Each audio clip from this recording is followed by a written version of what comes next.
Last night, the Republican controlled Senate announced a deal to stimulate the economy in the wake, of course, the current financial and health crisis that we're all going through.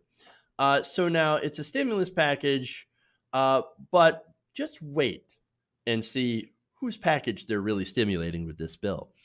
So now it calls for spending about $2 trillion, and shockingly, or not shockingly, it favors corporations. Now, the bill includes about $367 billion in loans for small businesses, 150 billion for state and local governments, 130 billion for hospitals, and $500 billion in loans for large industries, including bailouts for the airlines and the cruise ships. So, by the way, cruise ships, they don't fly they don't sail under an American flag. They sail under other countries' flags so that they don't actually have to follow labor laws and pay American taxes. So why are we bailing out the cruise ship industry? It's absolutely ridiculous.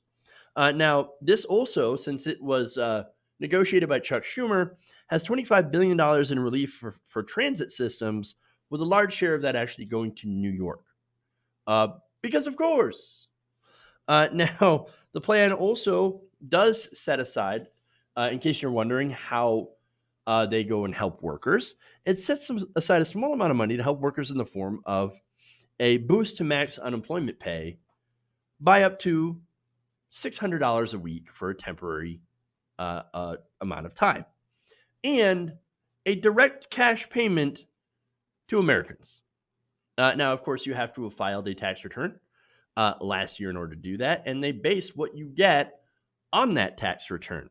Now, the package would cut checks of up to $1,200 to each taxpayer, with amounts tapered down to $600 for low-income workers and retirees, and phased out for people who earned between $75,000 and $99,000 in 2018. So, again, you had to have filed the tax return last year.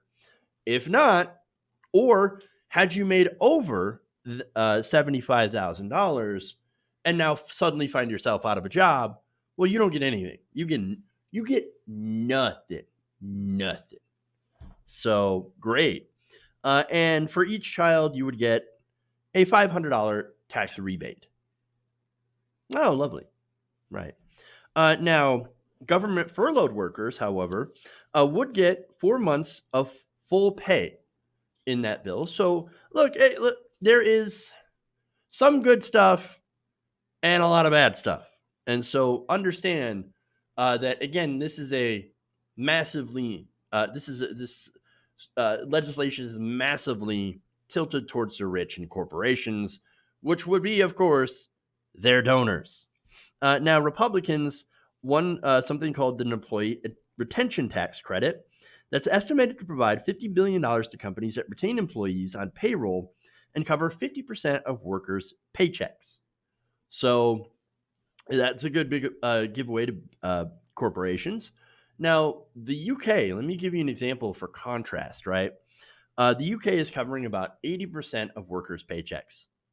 80%.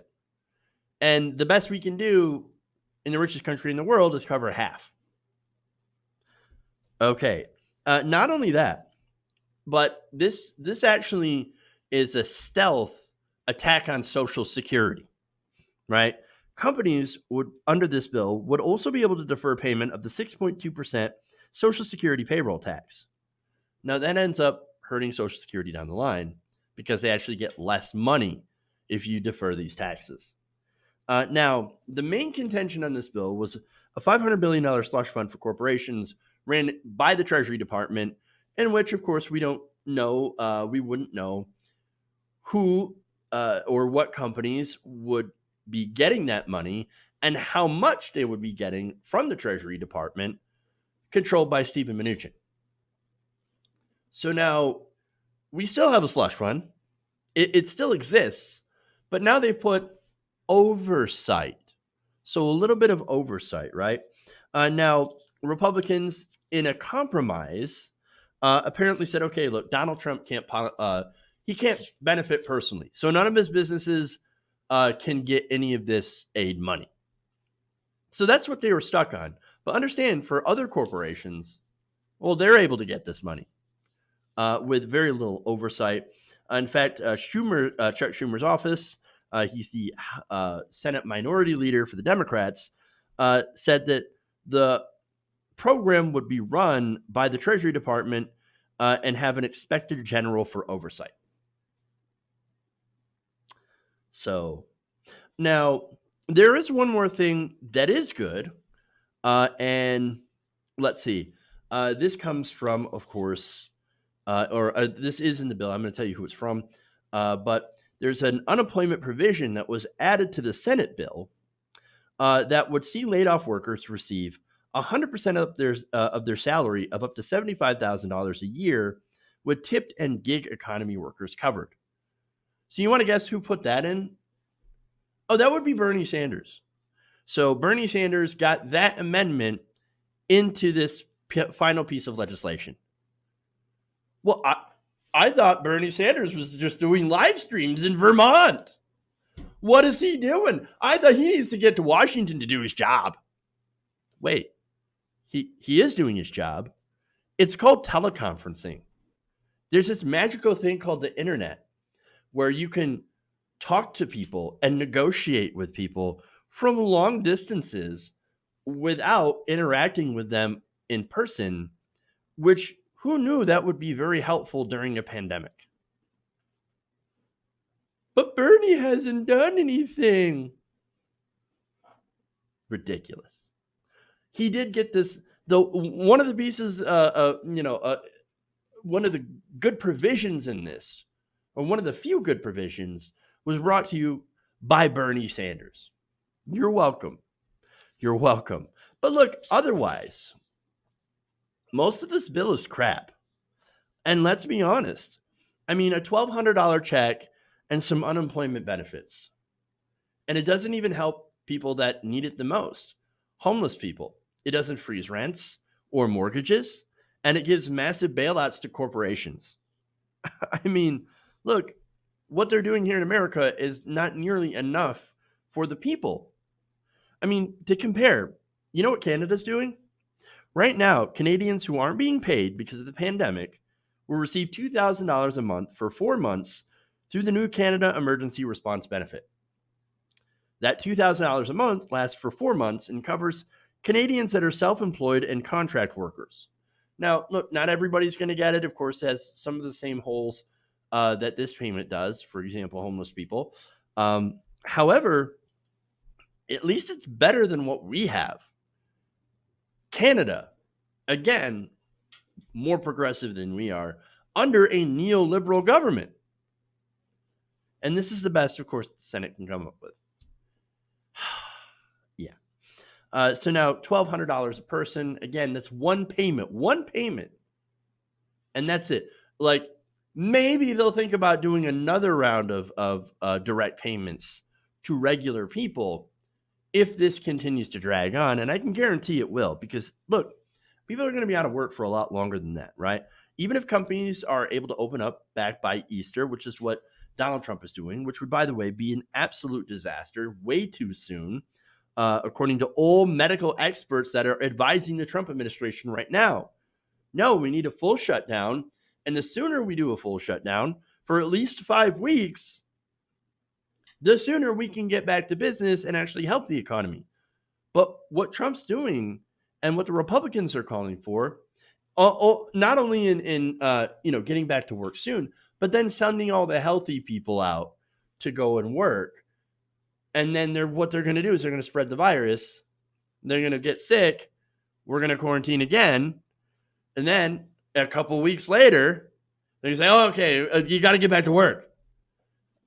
And it just goes on and on and on. It's a cycle, and we'll be never rid of the virus. Of course, you can say the real original virus is corporatism, is our capitalist system. And so it's going to do a lot more harm to the into the economy than anything else. And so it's absolutely ridiculous. Look, I think this bill is a disaster.